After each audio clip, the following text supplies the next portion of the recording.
সুপ্রিয় নবম ও দশম শ্রেণীর শিক্ষার্থীবৃন্দ, আসসালামু আলাইকুম and welcome to আরকে English care. আজকের ভিডিওতে আমি আলোচনা করব তোমাদের নবম ও দশম শ্রেণীর ইংরেজি বইয়ের unit 3 lesson 3 change in past time এখান থেকে। দেখো, এখানে প্রথমেই একটি প্যাসেজ দেওয়া রয়েছে এবং তারপরে এখানে নির্দিষ্ট কিছু অ্যাক্টিভিটি দেওয়া রয়েছে। তো প্রিয় শিক্ষার্থীরা, লেসনটি শুরু করার পূর্বে এই লিসন সম্পর্কে তোমাদের কিছু বেসিক ইনফরমেশন আমি দিতে চাই, যাতে করে প্যাসেজটি বুঝতে তোমাদের খুব সুবিধা হবে। তো এখানে আমরা বেশ কিছু বিষয় পাবো, সেই বিষয়গুলো আমরা একটু আগে দেখে নেই। দেখো, today we will discuss how children's outdoor activities have changed over time and why this change is important. আজকের এই প্যাসেজে আমরা মূলত যে বিষয়টা জানতে পারবো সেটা হচ্ছে শিশুদের যে আউটডোর যে অ্যাক্টিভিটিস রয়েছে, অর্থাৎ ঘরের বাহিরে যে খেলাধুলার যে বিষয়টা রয়েছে সেটা সময়ের সাথে সাথে কেন পরিবর্তন হচ্ছে সেই বিষয়টা। তো এই প্যাসেজটিকে টোটাল আমি কয়েকটা প্যারাগ্রাফে ভাগ করেছি। যেমন দেখো, ফার্স্ট প্যারাগ্রাফে আমরা যে বিষয়টা পাবো সেটা হচ্ছে in the past children use to climb trees, play conkers and feed birds. অর্থাৎ অতীতকালে শিশুরা গাছে উঠতো, তারপর হচ্ছে কঙ্কার খেলতো এবং পাখিদেরকে খাওয়াতো। However, modern children engages in these activities much less. আধুনিক যে শিশুরা রয়েছে তারা এই সকল কর্মকাণ্ডে খুব সামান্যই সংযুক্ত হয়, অর্থাৎ তাদের এই সুযোগটা কিন্তু আর থাকে না। এরপরে সেকেন্ড প্যারাগ্রাফে আমরা যে বিষয়টা দেখব সেটা হচ্ছে কি, people over 55 have more outdoor experiences in childhood compared to those aged 15 to 34। অর্থাৎ যাদের বয়স 15 থেকে 34 বছর তাদের তুলনায় যাদের বয়স 55 বছর তাদের এই চাইল্ডহুড এক্সপিরিয়েন্সটা বেশি। অর্থাৎ তারা শৈশবে যে সকল খেলা খেলেছে, মানে আউটডোর অ্যাক্টিভিটিস করেছে, সেই তুলনায় কিন্তু 15 থেকে যাদের বয়স 34 বছরের মধ্যে তারা কিন্তু সেটা পায়নি। এরপর দেখো, children today are less connected to nature. বর্তমানে যে শিশুরা রয়েছে তারা কিন্তু প্রকৃতির সাথে অতটা সম্পৃক্ত না, তারা কিন্তু প্রকৃতি থেকে একটু দূরে। এরপরে থার্ড প্যারাগ্রাফে আমরা যে বিষয়টা পাবো সেটা হচ্ছে কি, একটা সার্ভে রেজাল্ট পাবো। সেটা হচ্ছে 92% of people agree that outdoor experiences are still important for children. অর্থাৎ 92% মানুষ একমত হয়েছে যে বর্তমানেও আউটডোর যে অ্যাক্টিভিটিস রয়েছে সেগুলো শিশুদের জন্য খুবই গুরুত্বপূর্ণ। এরপরে দেখো, 82% believe school should play a role in providing this experiences. এবং 82% মানুষ মনে করে যে শিক্ষার্থীদেরকে প্রকৃতির সাথে পরিচয় করানো বা বাহিরে যে খেলাধুলা করার একটা ব্যবস্থা, এতে বিদ্যালয়ের একটা ভূমিকা থাকা উচিত। এরপরে লাস্ট প্যারাগ্রাফে আমরা যে বিষয়টা দেখব সেটা হচ্ছে কি, lack of exposure to nature may lead to nature deficit disorder. এইখানে একটা সমস্যার কথা বলা হয়েছে এবং সেই সমস্যাটার নাম দেওয়া হয়েছে নেচার ডেফিসিট ডিসঅর্ডার। অর্থাৎ প্রকৃতি থেকে খুব বেশি দিন দূরে থাকলে একটা মানসিক সমস্যা হতে পারে, সেটা কি বলা হয়েছে, নেচার ডেফিসিট ডিসঅর্ডার। তো প্রিয় শিক্ষার্থীরা, এই নেচার ডেফিসিট ডিসঅর্ডার সম্পর্কে আমরা একটু পরে একটু বিস্তারিত জানবো। এরপর দেখো, এখানে বলা হয়েছে more time in nature helps in children's mental and physical development. অর্থাৎ প্রকৃতির সান্নিধ্যে যদি বেশি সময় কাটায় তাহলে সেটা শিশুদের মানসিক এবং শারীরিক উন্নতি করে থাকে। তো এখান থেকে যে বেসিক কিছু ইনফরমেশন পেলে, অর্থাৎ প্যারাগ্রাফ ওয়াইজ কিন্তু দেওয়ার চেষ্টা করেছি। তো প্রিয় শিক্ষার্থীরা, ইনফরমেশনগুলো জানার পরে যদি আমরা প্যাসেজটা শুরু করি তাহলে দেখবে যে এটা তোমাদের কাছে খুবই ইজি লাগছে। তো এখানে মূল যে বিষয়গুলো পাবো সেগুলো কিন্তু আমরা আলোচনা করলাম। এরপরে দেখো, এই যে নেচার ডেফিসিট ডিসঅর্ডার নামে একটা টার্ম আমরা পেয়েছি, সেটি কি আমরা একটু এখানে বাংলায় দেখে নিই। নেচার ডেফিসিট ডিসঅর্ডার, যাকে সংক্ষেপে বলা হয় এনডিডি, এমন একটি অবস্থা যেখানে শিশু বা বড়রা প্রকৃতির সংস্পর্শ থেকে দূরে থাকার কারণে মানসিক, শারীরিক ও আবেগগত সমস্যার সম্মুখীন হয়। এই সমস্যাটিকে মূলত বলা হয়েছে নেচার ডেফিসিট ডিসঅর্ডার। এরপরে আমাদের এখান থেকে কিছু ভোকাবুলারি এক্সপ্লেনেশন রয়েছে, অর্থাৎ আমরা কিছু খেলাধুলার নাম পাবো যেগুলো শিশুরা তাদের শৈশবে খেলতো একটা টাইমে, বিশেষ করে ইংল্যান্ডে। তো সেখানে হচ্ছে কঙ্কার্স, তারপর হচ্ছে মেকিং ডেন্স এবং হচ্ছে ডেইজি চেইন। তো আসলে এই বিষয়গুলো আমাদেরকে আগে একটু বুঝতে হবে, নয়তো আমরা প্যাসেজটা ভালো করে বুঝতে পারবো না। তো দেখো, কঙ্কার্স হচ্ছে কি আর traditional British game played with horse chestnut. Horse chestnut হচ্ছে কিন্তু এক ধরনের ফল, চেস্টনাট বলতে বাদাম বোঝায়, কিন্তু এটা আসলে বাদামের মতো খাওয়া যায় না, এক ধরনের বড়সড় একটা ফল, এবং যেটা ব্রিটেনে একসময় অ্যাভেলেবল ছিল।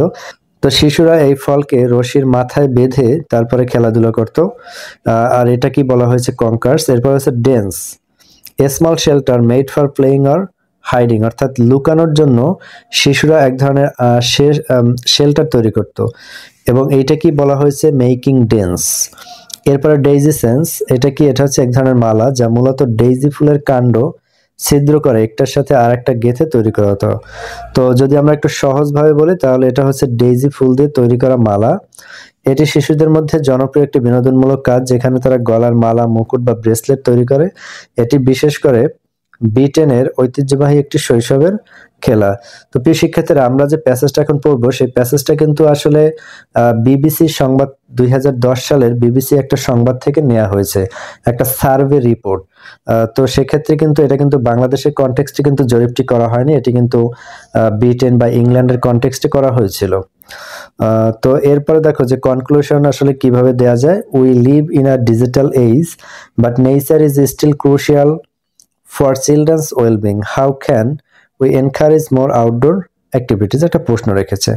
তো প্রিয় শিক্ষার্থীর, এই প্যাসেজ সম্পর্কে আমরা একটু বেসিক ইনফরমেশন নিলাম, এবং এখান থেকে যে তিনটা খেলাধুলার নাম পাবো সেটা হচ্ছে কি? কঙ্কার্স, মেকিং ডেন্স, আর হচ্ছে ডেইজি সেন। তো এগুলো কি সেগুলো আমরা জেনে নিলাম। এখন এখান থেকে কিছু গুরুত্বপূর্ণ ওয়ার্ড মিনিং আমরা একটু দেখে নেব, তারপরে আমরা প্যাসেজটিকে বাংলা অর্থ সহ পড়ব।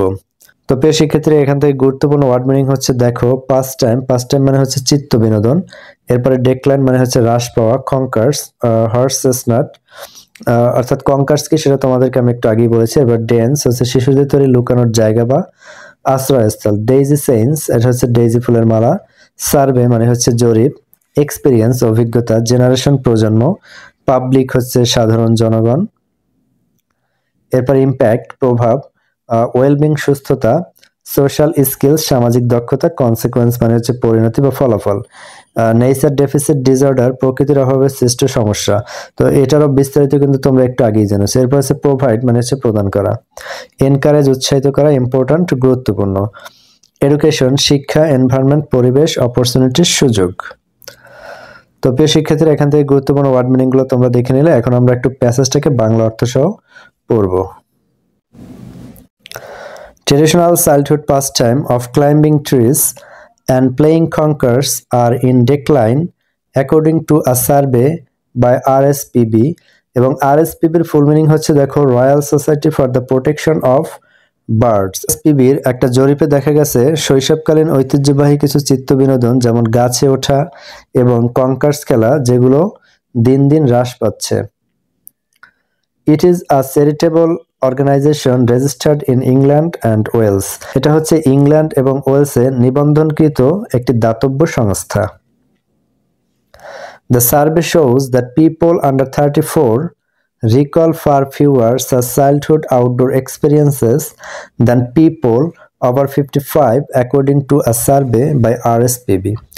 RSPBর জরিপ অনুসারে দেখা গেছে যাদের বয়স 34 বছর তারা 55 বছর বয়সী মানুষের তুলনায় খুব কম সংখ্যক আউটডোর এক্সপেরিয়েন্সের কথা স্মরণ করতে পারে। এখানে আউটডোর এক্সপেরিয়েন্স বলতে শিশুরা শৈশবকালে যে বাহিরে যে খেলাধুলাগুলো করে সেগুলোকেই বলা হয়েছে আউটডোর এক্সপেরিয়েন্স। তো আমরা এখানে কি বুঝলাম? যাদের বয়স 34 বছর তারা 55 বছর বয়সী মানুষের তুলনায় কম সংখ্যক শৈশবকালীন খেলাধুলা যেটা তারা বাহিরে খেলতো সেটা কম স্মরণ করতে পারে। এরপরে দেখো, people were asked which of the 12 childhood outdoor experiences they could remember, অর্থাৎ সাধারণ মানুষকে জিজ্ঞেস করা হয়েছিল যে শৈশবকালীন 12টা খেলাধুলার মধ্যে তারা কয়টা স্মরণ করতে পারে। The answer included making dance, daisy chains, climbing trees, playing conkers and feeding birds, এবং তারা যে সকল উত্তর দিয়েছিল তার মধ্যে রয়েছে মেকিং ডেন্স বা গুহা তৈরি করা, ডেইজি চেইনস মানে হচ্ছে ডেইজি ফুলের মালা তৈরি করা, ক্লাইম্বিং ট্রিজ গাছে ওঠা, প্লেইং কঙ্কার্স খেলা এবং ফিডিং বার্ডস পাখিকে খাওয়ানো। 4 out of 5 boys climbed trees and same number of girls made daisy chains, অর্থাৎ 5 জন বালকের মধ্যে 4 জন বালকই গাছে উঠত এবং ঠিক একই সংখ্যক মেয়ে ডেইজি ফুলের মালা বানাতো। but the survey showed that the numbers declining among the new generation. কিন্তু জরিপ দেখাচ্ছে যে এই সংখ্যাটা নতুন প্রজন্মের মধ্যে কমে যাচ্ছে। Some 50% more of those aged over 55 had these outdoor experiences in their childhood compared with those between 15 to 34 years old. অর্থাৎ যাদের বয়স 15 থেকে 34 বছরের মধ্যে তাদের তুলনায় যাদের বয়স 55 বছর তারা এই সকল আউটডোর এক্সপেরিয়েন্সের কথা 15% বেশি স্মরণ করতে পারে। এরপর দেখো some 92% of the public agreed that experiences of nature were still important to children and 82% agreed that school should play a role in providing them to all children. সাধারণ লোকদের মধ্যে প্রায় 92% এ ব্যাপারে সম্মত হয়েছিল যে শিশুদের কাছে প্রকৃতির সান্নিধ্যের অভিজ্ঞতাসমূহ এখনো গুরুত্বপূর্ণ এবং 82% এ ব্যাপারে একমত হয়েছিল যে স্কুলসমূহের উচিত সকল শিশুর ওই জাতীয় অভিজ্ঞতার সুযোগ সরবরাহ করা।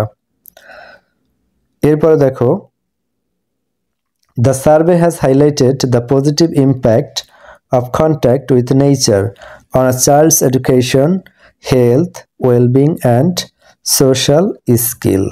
জরিপটি শিশুদের শিক্ষা, স্বাস্থ্য, কল্যাণ ও সামাজিক দক্ষতাসমূহের উপর প্রকৃতির সান্নিধ্যের ইতিবাচক প্রভাবটি গুরুত্বপূর্ণ করে তুলেছে। At the same time, there has been a decline in these opportunities with negative consequence for children, family and society, a condition now known as nature deficit disorder. শিক্ষার্থীরা নেচার ডেফিসিট ডিসঅর্ডার সম্পর্কে তোমরা কিন্তু আগেই জেনেছো। তারপরের বাংলা কলা দ্বারায় একই সময়ে এসব সুযোগ সুবিধা হ্রাস পাওয়ার ফলশ্রুতিতে শিশুগণ, পরিবারসমূহ ও সমাজের জন্য সৃষ্টি হয়েছে নেতিবাচক প্রতিক্রিয়া। এটি একটি অবস্থা যা প্রকৃতির অভাব হেতু শৃঙ্খলা হিসেবে পরিচিত। Mike Clark, Chief Executive of the RSPB, will meet Parliament members to urge the government to join other organizations in providing children with first-hand experience of the natural environment. We believe this guidance should include the many positive impact to children of having contact with nature and learning outside the classroom. আরএসপিবি এর প্রধান নির্বাহী mic clerk শিশুদের প্রাকৃতিক পরিবেশের প্রত্যক্ষ অভিজ্ঞতা প্রদানের ক্ষেত্রে অন্যান্য সংস্থার সাথে সরকারকে যোগদান করতে স্বনির্বন্ধ অনুরোধ করার জন্য সংসদ সদস্যদের সাথে সাক্ষাৎ করবেন। এরপরে বলা হয়েছে পরের লাইনে, আমরা বিশ্বাস করি এই দিক নির্দেশনা শিশুদের প্রাকৃতিক সংস্পর্শে থাকা এবং শ্রেণীকক্ষের বাইরে শিক্ষণের ক্ষেত্রে ইতিবাচক প্রভাবগুলোকে অন্তর্ভুক্ত করবে। তো প্রিয় শিক্ষার্থীরা, এই ছিল আমাদের বাংলা অর্থসহ প্যাসেজটি। আশা করি তোমরা বুঝতে পেরেছো। খুবই প্রাঞ্জল ভাষার চেষ্টা করেছি। তারপর এখান থেকে তোমাদের যদি কোনো প্রশ্ন থাকে তোমরা সেটি আমাকে কমেন্টে জানাতে পারো, সেটি আমি তোমাদের যথাসাধ্য উত্তর দেওয়ার চেষ্টা করব। তো এরপরে দেখো এখান থেকে আমাদের যে অ্যাক্টিভিটিগুলো রয়েছে সেই অ্যাক্টিভিটিগুলো কিন্তু আমরা এই ভিডিওর পার্ট 2-তে আলোচনা করব এবং সেই ভিডিওটি তোমাদের সকলকে দেখার আমন্ত্রণ রইল। তো আজকের ভিডিওটি আমি এখানেই শেষ করব। ভিডিওটি যদি তোমাদের ভালো লেগে থাকে তাহলে তোমরা লাইক, কমেন্ট, শেয়ার করতে পারো আর অবশ্যই চ্যানেলটি সাবস্ক্রাইব করে পাশে থাকবে। তো আজকের মতো বিদায় নিচ্ছি। আল্লাহ হাফেজ।